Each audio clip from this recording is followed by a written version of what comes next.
Arestado isang lalaking senior citizen dahil sa dalawang insidente ng pananaksak sa Malabon. Dasawi sa krimen ng kanyang pamangkin habang sugatan ang kanyang kapitbahay. May unang balita si Bea Pinlac.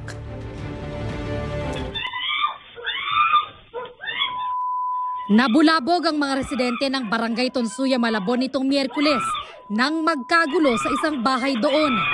Dinig mula sa loob ng bahay ang sunod-sunod na sigaw na humihingi ng saklolo. Hindi gaanong nahagip sa CCTV ang nangyari. Pero pinagsasaksak na pala ng 64 anyos na lalaki ang kapwa niya senior citizen na kapitbahay.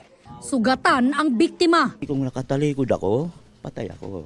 Mabuti humarap ako, kahit ako gumaganon na siya sa akin. Saksak agad. Ito, nasalo ko man. Nagwasiwas na sa akin yan.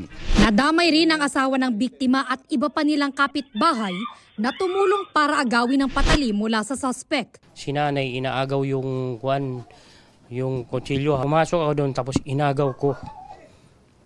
Pinilit naming kuanin yung patalim. Parang ang nanlilisik yung mata ng yung tao.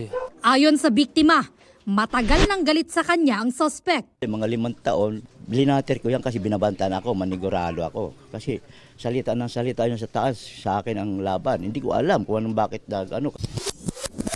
Bago pa ang pananaksak sa bahay ng biktimang senior citizen, napatay daw ng suspect sa saksak ang 33 anyos niyang pamangkin sa mismong bahay nila. Narinig ko na ang lakas ng sigaw. Umakyat ako, sabi ko nag-away na naman itong dalawa. Pakita ko yung anak ko. Duguan na ganyan na sa dibdib niya. Hawak-hawak niya yung dibdib niya. Tapos gaganyan ng pa ako, nakapatid pa, ambahan niya pa ako ng ganyan. Ayon sa mga kaanak nila, madalas magtalo ang magtsuhin. Pero hindi nila inakalang hahantong ito sa karumal-dumal na krimen. Napakasakit. Napakasakit ang ginawa niya. Talagang dapat magbayaran niya yun. Dati na pong marami na siyang kaso pero hindi lang nabubunyag.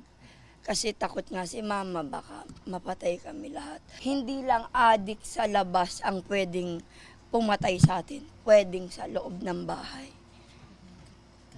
Yun lang po. Tito ko pa po. Naaresto kalaunan ng suspect. Nung rumisponde yung mga kapulisan doon sa pangyayari, ngayon nakuha nila yung suspect, tapos sumunod yung barangay. No, sinecured yung lugar para wala nang magugulo. Tapos pinusasan ng mga pulis yung suspect para dalhin sa istasyon. Nahaharap ang suspect sa reklamong murder at frustrated murder. Sinusubukan pa namin siyang kuhanan ng pahayag. Ito ang unang balita. Bea Pinlac para sa GMA Integrated News. Igan, mauna ka sa mga balita, mag-subscribe na sa GMA Integrated News sa YouTube para sa iba't ibang ulat sa ating bansa.